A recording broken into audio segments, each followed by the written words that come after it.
Assalamualaikum warahmatullahi wabarakatuh. Kembali lagi bersama saya Ladisa Safa Mauri, NIM 19060100, jurusan Ilmu Ekonomi, Fakultas Ekonomi Universitas Negeri Padang. Tujuan saya membuat video kali ini adalah untuk memenuhi tugas mata kuliah Pengantar Ekonomi Pembangunan dengan dosen pengampu Bapak Dr. Alphonse Satrianto, SEME. Di video kali ini saya akan membahas mengenai perangkap keseimbangan tingkat rendah. Perangkap keseimbangan tingkat rendah ini didukung oleh teori Nelson. Teori Nelson ini didasarkan pada hipotesa Malthus bahwa dengan kenaikan pendapatan per kapita di atas, tingkat biaya penghidupan minimum penduduk suatu negara cenderung meningkat. Pada mulanya, penduduk tumbuh cepat berkembang sama dengan kenaikan pendapatan per kapita. Tetapi, bila mana tingkat pertumbuhan penduduk mencapai batas fisik atas, ia mulai menurun bersama kenaikan lebih lanjut pada pendapatan per kapita. Menurut Nelson, penyakit ekonomi negara terbelakang dapat didiagnosa sebagai tingkat keseimbangan stabil pendapatan per kapita pada atau dekat dengan kebutuhan biaya hidup. Pada tingkat keseimbangan stabil pendapatan per kapita, laju tabungan dan setelah itu laju investasi neto keduanya berada pada tingkat yang rendah. Usaha-usaha yang dilakukan untuk menaikkan laju tabungan dan investasi melalui kenaikan laju pertumbuhan pendapatan nasional total ternyata dibuntuti oleh laju pertumbuhan penduduk yang tinggi yang mendorong baik pendapatan per kapita tersebut ke tingkat keseimbangan stabilnya. Jadi, ekonomi terbelakang terjerat dalam perangkap keseimbangan tingkat rendah. Nelson menyebutkan 4 kondisi teknologis dan sosial yang mendatangkan perangkap tersebut, yaitu yang pertama, korelasi tinggi antara tingkat pendapatan per kapita dan laju pertumbuhan penduduk. Yang kedua ialah kecenderungan yang rendah untuk menggunakan pendapatan per kapita. Kemudian yang ketiga, kekurangan lahan yang baik untuk ditanami. Dan yang keempat ialah metode produksi yang tidak efisien. Dia juga menunjuk 2 faktor lainnya, yaitu kelembanan budaya dan kelambanan ekonomi. Kelambanan budaya menyebabkan kelambanan ekonomi, begitu juga sebaliknya.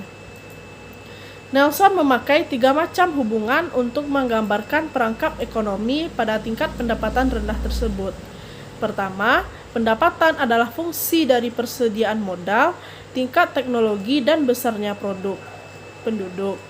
Kedua, investasi neto terdiri dari modal yang tercipta dari tabungan dalam bentuk tambahan pada persediaan alat dan perlengkapan sektor industri, plus tambahan lahan baru pada luas lahan yang sedang diolah. Ketiga, dengan pendapatan per kapita rendah, perubahan jangka pendek laju pertumbuhan penduduk merupakan akibat dari perubahan tingkat kematian, dan perubahan tingkat kematian itu merupakan akibat dari perubahan tingkat pendapatan per kapita. Namun demikian, waktu pendapatan per kapita mencapai tingkat jauh di atas kebutuhan hidup. Kenaikan berikutnya pada pendapatan per kapita tidak lagi mempunyai pengaruh yang berarti pada tingkat kematian. Tesis Nelson dijelaskan pada gambar di atas, panel A, B, dan C. Pada panel A, YP berhubungan dengan tingkat pendapatan per kapita yang diukur pada garis horizontal. Dan DP per P adalah persentase laju pertumbuhan penduduk yang diukur pada garis vertikal. Titik S pada garis horizontal di mana kurva pertumbuhan penduduk AP per P sama dengan tingkat pendapatan per kapita adalah tingkat biaya hidup minimum pendapatan per kapita. Pada panel B, DK per P adalah laju investasi per kapita yang berasal dari tabungan yang diukur pada garis vertikal. Kurva DK per P adalah kurva pertumbuhan investasi yang menghubungkan tingkat investasi per kapita dengan berbagai tingkat pendapatan per kapita. Kurva ini memotong garis horizontal pada titik X yang merupakan tingkat tabungan nihil. Pada panel C, seperti biasa, garis horizontal menggambarkan tingkat pendapatan per kapita. Pada garis vertikal diukur laju pertumbuhan penduduk dan laju pertumbuhan pendapatan total. DY per Y adalah kurva pertumbuhan pendapatan, dan DP per P adalah kurva pertumbuhan penduduk di berbagai tingkat pendapatan per kapita. Perangkap keseimbangan tingkat rendah ini akan menjadi semakin kuat jika laju pertumbuhan penduduk semakin cepat mengikuti kenaikan tertentu pada pendapatan per kapita, dan laju pertumbuhan pendapatan total berjalan semakin lambat mengikuti kenaikan investasi.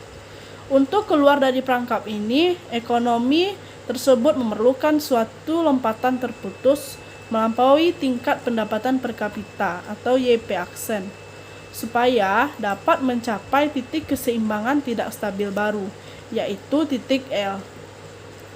Melewati titik ini, pendapatan berkembang pada laju yang lebih tinggi daripada laju pertumbuhan penduduk yang stabil pada batas fisik atas.